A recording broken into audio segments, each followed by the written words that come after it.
NEET தேர்வானது பயிற்சி வகுப்புகளுக்கு செல்லும் வசதி படைத்த நகர்ப்புற மாணவர்களுக்கு ஆதரவாக அமைந்துள்ளது என்பதிலும் இந்த தேர்வின் அடிப்படையிலான மருத்துவ மாணவர் சேர்க்கை முறை சமூக நீதிக்கு எதிரானதாக உள்ளது என்பதிலும் தமிழ்நாட்டு மக்கள், அரசியல் கட்சிகள், சமூக சிந்தனையாளர்கள் என அனைவரிடமும் உள்ள கருத்தொற்றுமையின் அடிப்படையில் சரியான மாற்று மருத்துவ மாணவர் சேர்க்கை முறை குறித்து பரிந்துரைப்பதற்காக ஓய்வு பெற்ற நீதியரசர் திரு A.K. ராஜன் அவர்கள் தலைமையில் ஒரு உயர்நிலை குழுவினை இந்த அரசு அமைத்தது.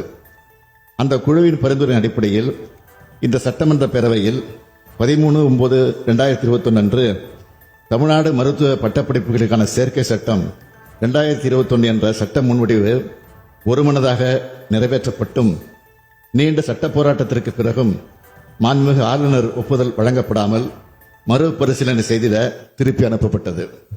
இந்நிலையில் என் தலைமையில் 5/2/2022 அன்று அனைத்து கட்சி கூட்டம் நடத்தப்பட்டு இந்த சட்ட முன்வடிவினை மீண்டும் தமிழ்நாடு சட்டமன்ற பேரவையில் அறிமுகப்படுத்துவது தொடர்பான தீர்மானம் ஒருமனதாக நிறைவேற்றப்பட்டு 8/2/2022 அன்று சட்ட முன்வடிவு மீண்டும் தமிழ்நாடு சட்டமன்ற பேரவையில் நிறைவேற்றப்பட்டது. மாண்புமிகு ஆளுநர் மூலம் மாண்புமிகு குடியரசுத் தலைவர் ஒப்புதலுக்காக ஒன்றிய அரசுக்கு அனுப்பப்பட்டது. இது குறித்து ஒன்றிய அரசின் சுகாதாரத்துறை, ஆயுஷ் துறை, உள்துறை, உயர்கல்வித்துறை என பல்வேறு அமைச்சகங்கள் கோரிய அனைத்து விளக்கங்களுக்கும் தமிழ்நாடு அரசு உடனுக்குடன் உரிய விளக்கங்களையும் வழங்கியது. ஆனால் இவற்றையெல்லாம் ஏற்காமல் நமது மாணவர்களுக்கு பெரும் பேரடியாக ஒன்றிய அரசு நமது நீட் விலக்கு சட்டத்திற்கு ஒப்புதலை மறுத்துள்ளது என்ற வருந்தத்தக்க செய்தியை இந்த பேரவையில் கனத்த இதயத்துடன் தெரிவித்துக் கொள்கிறேன்.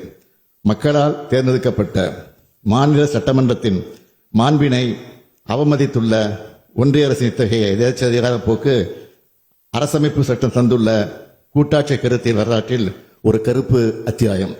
தமிழ்நாட்டு மக்களின் எண்ணங்களையும் இந்த பேரவையின் தீர்மானங்களையும் ஒன்றிய அரசு கருத்தில் கொள்ளவே இல்லை.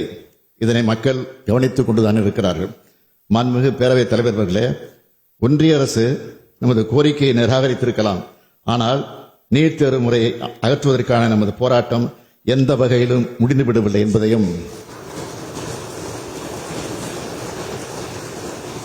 இந்த போராட்டத்தின் அடுத்த கட்டத்தில் நாம் எடுக்க வேண்டிய சட்டபூர்வமான நடவடிக்கைகள் குறித்து சட்ட வல்லுநர்களிடமும் கலந்து ஆலோசிக்கப்படும்.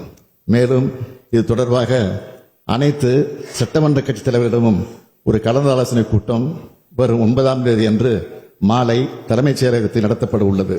அதில் நமது சட்டமன்ற கட்சித் தலைவர்கள் அனைவரும் கலந்து கொள்ளுமாறு இத்தருணத்தில் தங்கள் வாயிலாக அன்புடன் கேட்டுக்கொள்கிறேன். தமிழ்நாட்டின் மருத்துவக் கல்லூரி கனவோடு கல்வி பயிலும் லட்சக்கணக்கான மாணவர்கள் மற்றும் பெற்றோர்களின் சார்பாக அவர்களின் கனவை நனவாக்க தமிழ்நாடு அரசு உறுதியோடு சட்ட ரீதியான அனைத்து நடவடிக்கை எடுக்கும் என்பதையும் இந்த பேரவையின் வாயிலாக நான் தெரிவித்துக் கொண்டு அமைகிறேன்.